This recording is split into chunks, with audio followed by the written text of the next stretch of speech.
Oke, assalamualaikum warahmatullahi wabarakatuh. Bertemu lagi bersama gua Wakat. Dan pada kesempatan video kali ini gua bakal membahas seputar ikan kaos kaki. Untuk lebih spesifiknya, yaitu tentang karakteristik dan kebiasaan ikan kaos kaki yang mungkin beberapa di antara kalian yang baru mengetahui akan sedikit kaget. Termasuk gua di dalamnya ketika memelihara ikan ini. Awal-awal first impression memelihara ikan kaos kaki bisa dikatakan mengejutkan, karena walaupun warna dan bentuknya yang eksotis dan cantik, hal ini berbanding terbalik dengan karakteristik ikan kaos kaki. Dan kira-kira bahayanya seperti apa ketika kita memelihara ikan kaos kaki dalam sebuah koloni tank predator? Dan mungkin sebelum ke poin pembahasan, di sini gua bakal sedikit mengulas seputar profil ikan kaos kaki. Untuk asal-usulnya, ikan kaos kaki ditemukan di daerah Sungai Amazon dan Orinoco.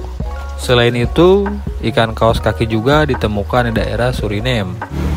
Dan di habitatnya, ikan kaos kaki adalah salah satu ikan yang termasuk ke dalam kategori ikan herbivora atau pemakan tanaman. Walaupun begitu, ikan kaos kaki bisa memakan berbagai hewan kecil seperti kutu air dan cacing sutra. Ketika sudah berada di dalam akuarium, ikan kaos kaki bisa kita berikan pakan berupa pelet tenggelam. Sejauh ini, ketika gua memelihara ikan kaos kaki, bisa dikatakan ikan ini termasuk ke dalam kategori ikan yang kuat dan bisa beradaptasi dengan cepat di tempat yang baru. Selain itu, ikan kaos kaki sangat cocok disatukan dengan ikan predator, mengingat ikan ini adalah salah satu tank mate yang rajin bersih-bersih, memakan sisa pakan ataupun partikel kecil yang berada di dasar akuarium. Walaupun ikan kaos kaki bukan termasuk ke dalam kategori ikan predator, bukan berarti ikan ini tidak memiliki sifat teritorial. Mungkin sesuai dengan pembahasan pada video kali ini, untuk karakteristik ikan kaos kaki tergolong ke dalam ikan yang memiliki teritorial yang tinggi.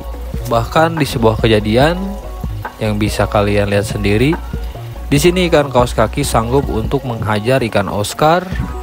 Dan yang paling membahayakan yaitu di bagian mulut ikan kaos kaki terdapat beberapa gigi halus seperti amplas. Dan hal ini berdampak ketika ikan kaos kaki menghajar ikan lain, biasanya akan langsung rampung di bagian sirip ataupun sisik.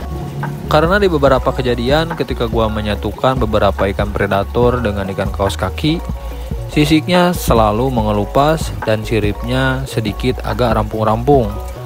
Dan hal inilah yang menurut gua menjadi peringatan tersendiri, khususnya buat kalian yang ingin mencoba untuk menambahkan ikan kaos kaki sebagai koleksi ikan hias di rumah.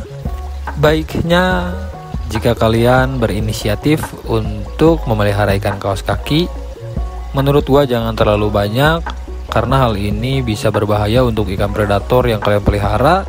Jangan sampai kejadian yang gua alami kalian rasakan. Karena di sini sudah banyak sekali korban dari ikan kaos kaki. Selain ikan Oscar, ada juga arowana jardini yang dihajar oleh ikan kaos kaki. Dan bisa dikatakan untuk luka-lukanya di sini lumayan parah ya teman-teman. Dan jujur saja, ketika pertama kali gua mengetahui karakteristik ikan kaos kaki seperti ini, pada saat itulah gua mencoba untuk menyerok ikan kaos kaki. Dan ketika gua pegang tidak sengaja di bagian mulutnya, ternyata ikan ini memiliki beberapa gigi kecil. Dan hal tersebut lumayan mengejutkan karena beberapa tank mate seperti ikan YFF ataupun bala shark, dia tidak memiliki gigi halus sama sekali. Mungkin untuk kalian yang penasaran, boleh dicoba untuk diserok ikan kaos kakinya, lalu dipegang di bagian mulut, dan bisa kalian rasakan ada beberapa gigi kecil yang kasar. Kendati demikian, bukan tidak boleh sama sekali kalian memelihara ikan ini. Menurut gua harus melalui perhitungan tersendiri, khususnya dalam segi ukuran. Lagi-lagi usahakan ikan kaos kaki jangan terlalu besar dibanding dengan ikan predator yang kalian pelihara. Selain itu, untuk jumlahnya menurut gua jangan terlalu banyak, karena memungkinkan ikan kaos kaki ini menghajar secara bersamaan ikan predator yang kalian pelihara. Oke teman-teman, mungkin itu saja yang dapat gue sampaikan dalam video kali ini. Terima kasih buat kalian yang sudah menonton video ini sampai beres, dan sampai jumpa di video gue selanjutnya.